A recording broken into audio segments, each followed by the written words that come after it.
जैसे कि मानवर काशीराम जी के 91वें जयंती के शुभ अवसर पर जो आप क्या कहना चाहेंगे? देखिए, ये एक सामाजिक न्याय की लड़ाई है।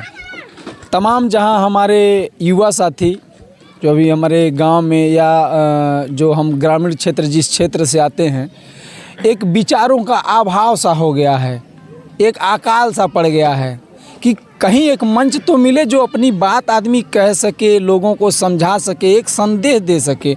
बिना राजनीति के आप कुछ कर नहीं सकते हैं।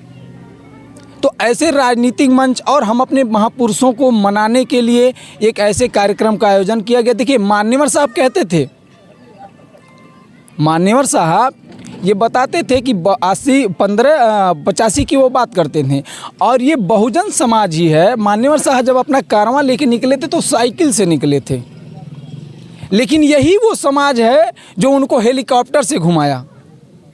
आपको निष्ठा भाव से समाज के लिए काम करने की ज़रूरत है, बिना इफ बट किए। जैसे हमारे दो महापुरुष आए, बाबा साहब, मान्यवर साहब, बिना लड़ाई झगड़ा, बिना टंटेबाजी के, बिना कुछ कहे एक ने संविधान बना दिया जो यहाँ के मूल निवासियों को अधिकार दे दिया। एक ने एक भारत की तीसरी सबसे बड़ी पार्टी बना दी। महापुरुष तो बहुत सारे हैं। जैसे कि उस समय जो है जब मानवर काशीराम जी जब अपना मिशन लेके निकले थे, क्योंकि जब बाबा साहब अम्बेडकर के निर्माण के बाद जो है कोई भी ऐसा कोई दलित और पिछड़ा में कोई ऐसा चेहरा नहीं था जो उनके जो है मिशन को आगे लेके चले। जैसा कि मानवर काशीराम जी ने उस समय, जो कि आज तो साधनों का बहुत ही भरमार है, लेकिन उस समय कोई साधन नहीं था। बिल्कुल। काशीराम जी जो है साइकिल से जो है पंजाब से चलकर जो है पूरे यूपी बिहार होते हुए पूरे भारत में बहुजन समाज पार्टी को लेके गए। लेकिन आज के समय में सारी सुख सुविधाएं होने के बावजूद भी आज जो उनका जो मिशन है ठप पड़ा हुआ है, इस पर आप क्या कहना चाहेंगे? देखिए, कुछ समय के लिए रुक जरूर गया है, लेकिन अभी मान्यवर साहब की संतानें जिंदा हैं और उसी विचारधारा को फिर से ग्रामीण स्तर पे जिंदा करने के लिए ऐसे कार्यक्रमों का आयोजन किया गया है। और आगे भी निरंतर हम लोग मान्यवर साहब, बाबा साहब, ललई यादव, शिवदयाल चौरसिया, ऐसे महापुरुषों की विचारधारा को आगे लेके आना। हम ढोंग पाखंडवाद में रहना ही नहीं है। हम लोगों ने यह ठाना है कि जब तक SC ST बहुजन समाज और जनरल समाज से भी बहुत सारे लोग, बहुत सारे ऐसे व्यक्ति हैं जो कि हमारी विचारधारा से सहमत हैं, उनका भी स्वागत है। और हम इसी विचारधारा को लेके आगे भी निरंतर प्रयास करते रहेंगे। हमारा बहुत प्रयास रहा है। और देखिए, इस कार्यक्रम को कराने में हमारे जो ग्राम सभा के युवा साथी, ख़ास तौर पे हमारे जो ग्राम प्रधान, उन्होंने हमारा तन मन धन हर तरह से एक सहयोग की भावना से उन्होंने उत्साहवर्धन किया कि आप काम करिए, हम आपके साथ हैं। तो ये कार्यक्रम संपन्न हो पाया। और भी बहुत सारे आपने देखा, बहुत सारे वक्ता लोग आए और बहुत सारे महापुरुष, और जो मान्यवर साहब की एक विचारधारा थी जो जैसे कि हर वर्ग का व्यक्ति आपके मंच पे होना चाहिए, तो हमने ये कोशिश किया। मुस्लिम समाज भी रहे और पिछड़े समाज से अधिक लोग आएँ और मान्यवर साहब की विचारधारा से अन्य समाज के लोगों को रूबरू करवाएं। इसके पहले जब हम यहाँ पर आए थे, कार्यक्रम हुआ था, किसी कार्यक्रम में इस अम्बेडकर पार्क में हम लोग आए थे, तो कार्यक्रम बहुत बड़ा नहीं था, छोटा ही था। लेकिन इस बार जो कार्यक्रम हुआ है बहुत ही बड़े पैमाने पर हुआ है। क्या आने वाले समय में इससे भी बड़े पैमाने पर जो है प्रोग्राम देखने को मिलेगा? बिल्कुल। जब आप आए थे तो उस समय मान्यवर साहब की पुण्यतिथि थी और आज उनका जन्मदिन है। जब आप आए थे तो वो छोटा कार्यक्रम था। और आप जैसे युवा साथी, अब तो मीडिया का भी बहुत सहयोग रहा है कि आप हमारे ग्राम सभा के हैं, कोई दिक्कत वाली बात नहीं है। जन जन तक ये बात जाएगी तो लोग अपने आप जुड़ेंगे। मान्यवर साहब सिर्फ अपना काम करते थे और हम उनके मानने वाले, हम भी सिर्फ अपना काम कर रहे हैं। उनके विचार, हम अलग से कुछ नहीं कर रहे हैं, बस हम उनके विचारों को पहुँचाने का एक प्रयास मात्र भर है। आज के जो हमारे युवा पीढ़ी के जो लड़के हैं पढ़ तो रहे हैं, लेकिन उनके अंदर वो चेतना नहीं आ रही है। वो जो बहुत ही आलसी हो गए हैं और जो है किसी भी मिशन को जो है सही तरीके से करना, हम अपने क्षेत्र में देखते हैं, करने का जो है काम नहीं करते हैं। ऐसे युवाओं को आप जो है क्या संदेश देना चाहेंगे? देखिए, ये बहुत गहरी बात कह दी आपने। सन 47 के बाद देश आज़ाद तो हुआ, पढ़ने का अधिकार मिला, लेकिन सेमेस्टर आज भी हमारे पास नहीं है। तो हम आज तक जो कुछ भी सीखे हैं तो ऐसे कार्यक्रमों से ही सीखे हैं। उस समय मान्यवर साहब का कारवां चल रहा था, हम लोग छोटे थे, जाते थे और वक्ताओं को सुनते थे। और मेरे जीवन में एक बहुत गहरा प्रभाव रहा श्रद्धेय ध्रुवराम बौद्ध जी का, जो आज इस दुनिया में नहीं है। और मैं बचपन से, मेरी पढ़ाई लिखाई शहर में हुई, हम उनको बचपन से सुनते आ रहे थे और एक प्रेरणा मन में भरी हुई थी उनके जाने के बाद।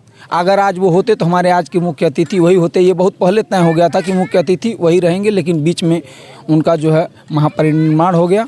तो इस वजह से अब युवाओं के लिए ये मंचों की ज़रूरत है। सेमिस्टर में आपके कुछ नहीं है, आप युवा वर्ग जो भी सीखेगा ऐसे ही कार्यक्रमों से सीखेगा, अपने महापुरुषों को जानेगा, बाकी सेमिस्टर के माध्यम से वो नहीं जान पाएगा। तो इसलिए मेरी जहाँ तक जानकारी है, मैं जहाँ तक सोच पाता हूँ कि ऐसे कार्यक्रम होंगे तो वो जागरूक होगा और धीरे धीरे अपने महापुरुषों को पढ़ना शुरू करेगा। जैसे शिवदयाल चौरसिया को पनवाड़ी समाज नहीं जानता है, ललई सिंह यादव को यादव समाज ही नहीं जानता है, किया तो उन्होंने बहुत कुछ।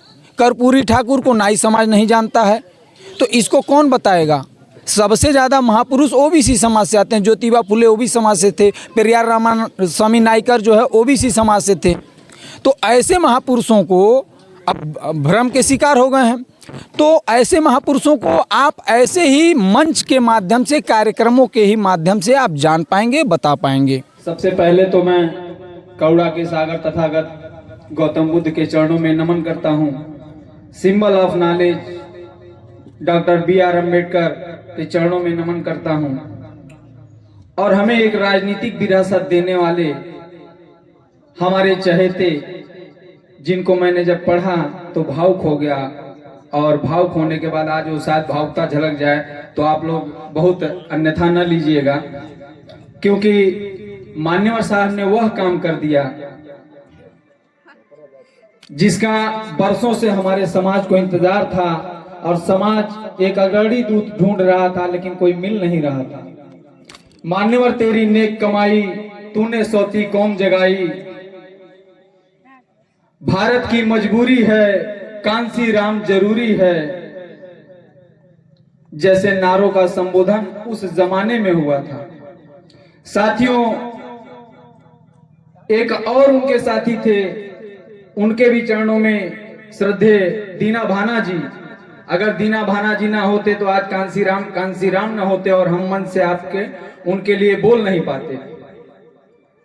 जब नौकरी के दौरान मान्यवर कांसी राम साहब, अब दीना भाना जी छुट्टी को लेकर के, जो जैसलमेर के रहने वाले थे और भंगी समाज से आते थे,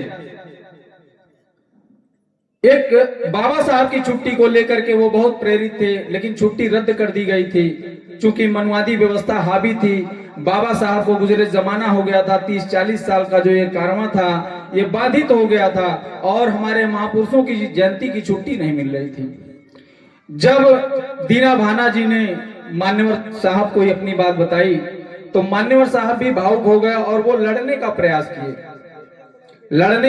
किए, वह बताए, लेकिन कुछ हुआ नहीं। न होने के वजह में फिर ये विचार आया, उनके एक और सहयोगी थे कर्मचारी, जो उन्होंने बाबा साहब की एक किताब दी उन्हें, एनालिस्ट ऑफ कास्ट। सिर्फ एक किताब पढ़ के मान्यवर साहब समाज के प्रति समर्पण की भावना, और वह व्यक्ति जो समाज में आने से पहले समाज के लोगों का दर्द जब उन्होंने जाना, काम करने से पहले 5 प्रतिज्ञाएं थी मान्यवर साहब की। आजीवन विवाह नहीं करूंगा, आजीवन अपने घर नहीं जाऊंगा, बहुजन समाज ही मेरा अपना घर होगा, आजीवन धन अर्जित नहीं करूंगा, और किसी सांस्कृतिक कार्यक्रम, मैंने बर्थडे, शादी, विवाह, कोई मरेगा तो भी मैं नहीं जाऊंगा। बहुत जल्दी वो हमारे बीच से चले गए, चूंकि काम का दबाव ज्यादा था, जैसा कि बाबा साहब के साथ हुआ, काम का दबाव ज्यादा था। ऐसे हमारे महापुरुष हमारे बीच से बहुत जल्दी चले गए। साथियों, अगर बीएसपी उन्होंने नहीं बनाते तो आज हमारी क्या दुर्दशा होती। मैं तो यह मानता हूं कि मान्यवर साहब हमारे लिए एक विरासत छोड़ के गए हैं। जो बसपा है वो हमारी विरासत है। जल जंगल जमीन तो हमारे पास कुछ भी है नहीं, कुछ नहीं है। ना हम व्यवसाय में है, ना रोजगार में है, ना शिक्षा में है, ना हमारे पास जल है, ना जंगल है, जमीन है। फिर भी उस आदमी की मेहनत ने मात्र 12 वर्षों में उन्होंने बसपा को राष्ट्रीय पार्टी का दर्जा दिला दिया। 50,000 किलोमीटर साइकिल चला करके उन्होंने बसपा को राष्ट्रीय पार्टी का दर्जा दिलाया और हमारे लिए एक विरासत, अब उस विरासत को संभालने की जिम्मेदारी हमारे कंधों पे है। साथियों, इस कार्यक्रम का आयोजन करने का मुख्य उद्देश्य यही था कि वक्ता लोग आए और मान्यवर साहब के विचारों को जन जन तक आपको पहुंचाएं। मान्यवर साहब ने 15 और 85 का नारा दिया, जिस 15 में SC ST OBC और माइनॉरिटी के लोग होते हैं और 15% में सवर्ण ब्राह्मण वैश्य ठाकुर, लेकिन हावी आज वही है। व्यवस्थाओं के अभाव में एक बार मान्यवर साहब अपने कार्यालय करोल बाग में दिल्ली में, जब उस समय नई नई पार्टी का गठन हुआ था, वो अपने बनियान को फैलाए हुए थे। उनके एक कार्यकर्ता आए और उस बनियान को उठा के फेंक दिए। बनियान में छेद इतना था कि बनियान को उठा के फेंक दिए कि ये कौन बनियान लेकर के आया यहाँ फालतू में हमारे कार्यालय में लटका दिया है। मान्यवर साहब सुने, बाहर आए, देखे, बोले रे भैया ये हमारा बनियान है। वो मान्यवर साहब जिसको यह नहीं पता था कि मेरा बनियान फटा हुआ है, कारण सामाजिक दबाव कि आपको नई ऊंचाइयों पे लेके जाना था, उनका मानना था। और वो कहते थे अपने भाषणों में कि शोषण उस समाज का कभी नहीं होता और न कभी होगा जो समाज हुक्मरान रहा है। वो उदाहरण देते थे, क्या मुगलों के बहन बेटियों का कभी शोषण हुआ? क्यों नहीं? वो हुक्मरान थे। अंग्रेजों की बहन बेटियों का कभी शोषण हुआ? नहीं हुआ, क्योंकि वो हुक्मरान थे। शोषण उसका होता है जो नीचे रहता है। तो उनका यह मानना था कि दलित समाज को, माने 85%, जिसमें 85% में सभी आ जाते हैं, पूरे 85% लोगों को हमको राजनीतिक सत्ता तक पहुंचाना है। और उन्होंने किया। और हमारे लिए एक राजनीतिक विरासत होना, आज तो हमारे पास कुछ भी नहीं होता, तो हम अपनी बात कहने के लिए ऐसे और समाज में थोड़ा अभाव है कि हम निरंतर कोई कार्यक्रम नहीं कर पाते हैं, इसके बहुत ज्यादा लंबा गैप हो जाता है। उसको देखते हुए हमने एक अपने महापुरुष की जयंती मनाने और अपनी बातों को आपके समक्ष रखने के लिए, साथियों, जब हम इस कारवां को शुरू किए तो सबसे पहले मेरे मन में जो ख्याल था, वो ख्याल यही था कि मुझे दुनिया से मतलब नहीं है, मुझे अपने घर में परिवर्तन लाना है और पाखंडवाद से दूर करना है।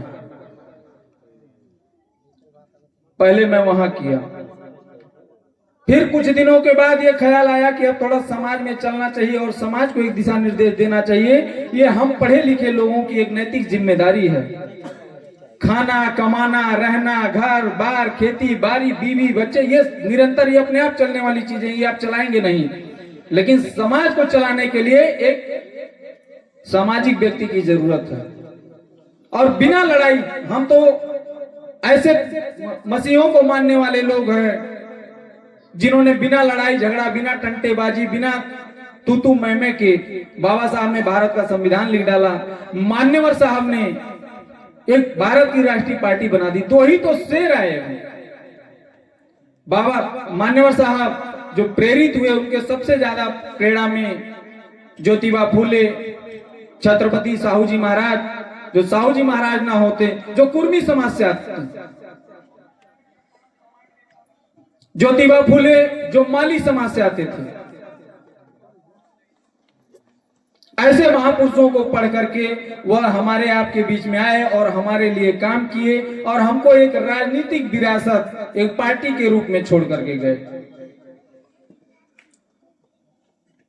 उन्होंने अपने हर उद्बोधन में शासक बनने का, शासक बनाने का प्रयास किया। उन्होंने कहा एक बार अपने भाषण में कि अब कांग्रेस को तो मैंने खत्म कर दिया है, कुछ दिन और रुकिए, बीजेपी को भी मैं खत्म कर दूंगा। जब 177 जब सन 93 में सरकार बनी 177 विधायक बीजेपी के पास थे, 65-64 विधायक मान्यवर साहब के पास थे, लेकिन क्या राजनीतिक रुतबा था कि मुख्यमंत्री हमारा होगा। आप अंदाजा नहीं लगा सकते हैं मान्यवर साहब को कि उन्होंने क्या किया, क्या नशा था समाज के लिए। उनकी मां रोते बिलखते आई वापस जाने के, लेकिन मान्यवर साहब ने मना कर दिया कि अब बहुजन समाज ही मेरा सब कुछ है। उनकी बहन का देहांत हुआ, फिर भी वहां नहीं गए। तो ऐसे महापुरुष जो हमें एक राजनीतिक विरासत देने के बाद गए, तो ये हमारी नैतिक जिम्मेदारी है कि उन्होंने हमारे और आपके बीच में जो बातें रखी, जो संघर्ष किया, वह जन जन तक पहुंचाया जाए। ये हमारी नैतिक जिम्मेदारी में आता है। इसका क्रेडिट नहीं मिलेगा। समाज में जो काम करेगा वो समाज के लिए